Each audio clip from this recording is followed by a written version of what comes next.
ዲያ የሶስተኛ ክፍል አስተማሪው ስለ ሰላት ካስተማሩት በኋላ ቀልቡ ከሰላት ጋር እጅጉን ተሳስሯል። ዲያ አስተማሪውን በጣም ነው የሚወደው። ከፈጅር ሰላት ውጪ ያሉትን ሰላቶች በሙሉ በመስጂድ ውስጥ መስገድ ጀመረ። ነገር ግን ሁሌ የሚያሳዝነውና የሚያስጨንቀው ነገር ነበር። እርሱም የአባቱ አለመስገድ ነው። ሁሌ ከአባቱ ጋር ለፈጅር ሰላት ወደ መስጂድ መሄድን ይመኝ ነበር። በተመሳሳይ ሁኔታ የዲያ ከሰላት ጋር ጥብቅ ትስስር መፍጠሩ እናቱንም አላስደስታትም ነበር። ዲያ ገና ታዳጊ ልጅ እንደመሆኑ መስጂድ እየሄደ መስገዱ እንደሚያደክመውና ጊዜውን እንደሚያባክንበት ታስባለች።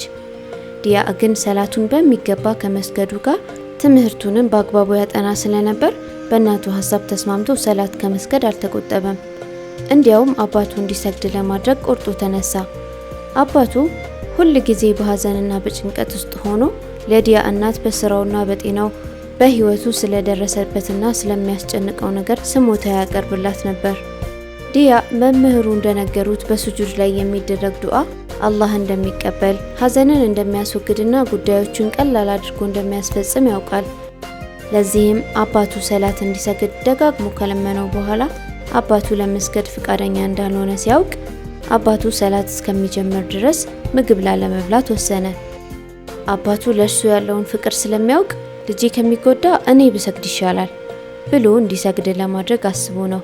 ምክንያቱም ሰላት አባቱን በዱንያ የምታስደስተውና በአኺራም ከቅጣት የምትታደገው መሆኑን በሚገባ ስለሚያውቅ ነው። ከዚያም አባቱ ተነሳና የዙሁር ሰላትን ሰገደ። በምላሹ ዲያ ምሳውን በላ። ከዚያም አባቱ ዲያ ምሳውን ስለበላ ድጋሚ ከምግብ በመቆጠብ ራሱ እንደማይጎዳ በማሰብ መስገዱን አቆመ። ነገር ግን ዲያ በድጋሚ ለተከታታይ 6 ሰዓታት ከምግብ ራሱን አገለለ። ከዚያም አባቱ ምግብ ይዞለት ሲመጣ እንዲህ አለው፣ ከአሁን በኋላ ስትሰግድ ካላየሁክ በስተቀር ምግብ ላለመመገብ ምያለሁ አለው። ከዚያም አባቱ ያመጣውን ምግብ አስቀመጠለትና ከክፍሉ ለቆ ወጣ። በቀጣዩ ቀን አባቱ ወደ ዲያ ክፍል ሲገባ ትላንት ያመጣለትን ምግብ እንደዛው እንደተቀመጠ አገኘው። በዚህም ልቡ በጣም ተነካ፣ በልጁ ተግባርም ተደነቀ። ዲያ ከእንቅልፉ ሲነቃ አባቱን እያለቀሰ አገኘው። አባቱም ከዚህ በኋላ አላህን ፈርቶ ሰላቱንም ሊያቆም እንደወሰነ ለዲያ ነገረው። ዲያም በጣም ተደሰተ። እንዲህም የሚለውን የነቢዩን ሰለላሁ ዐለይሂ ወሰለም ንግግር ለአባቱ አስታወሰው። አንድ ሙስሊም ሰው ውዱእን አሳምሮ አያደርግም፣ ሰላቱንም አይሰግድም በሰገዳት ሰላትና ቀጥሎ ባለችው ሰላት መካከል ያሉት ወንጀሎቹ የተማሩለት ቢሆን እንጂ። ከዚያም ቀን ጀምሮ የዲያ አባት ሰላቱን አቋርጦ አያውቅም። አላህም ዱዓውን ሁሉ ተቀበለው፣ ችግሮቹን ሁሉ ተፈቱለት፣ ጭንቀቱም ተወገደ። ዲያ ሁል ጊዜ የፈጅር ሰላት ከአባቱ ጋር ወደ መስጂድ በመሄድ መስገድ ጀመረ። ከዕለታት አንድ ቀን ዲያ ከአባቱ ጋር ወደ ከተማ ወጣ።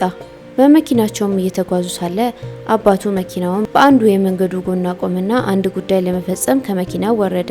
ዲያ እዛው መኪና ውስጥ ሆኖ እንደተቀመጠ ነው። ከዚያም አንድ ትራፊክ ወደ መኪናው በመምጣት አባቱ መኪናውን እዚህ ጋር በማቆሙ የመንገድ ሕግን እንደጣሰና ጥፋት እንደሰራ ነገረው። ዲያ ለትራፊክ ፖሊሱ እንዲህ ሲል ጠየቀው፣ ለመሆኑ የፈጅር ሰላትን በጀማዓ ሰግደሃል? ፖሊሱም በጣም አፈረና አይ እኔ ፈጅር ሰላትን በመስጂድ አልሰግድም ሲል በሀፍረት መለሰለት። ዲያም እንዲህ አለው፣ እንደሱ ከሆነ ህግ የጣስከው አንተ ነህ እንጂ አባቴ አይደለም። በዚህ ጊዜ ፖሊሱ በጣም ልቡ ተነካና ተውበት አደረገ። ከዚያን ጊዜ ጀምሮ ዲያ ሁሉንም ጓደኞቹና ጎረቤቶቹን ሁሉ ወደ ሰላት መጥራት ጀመረ።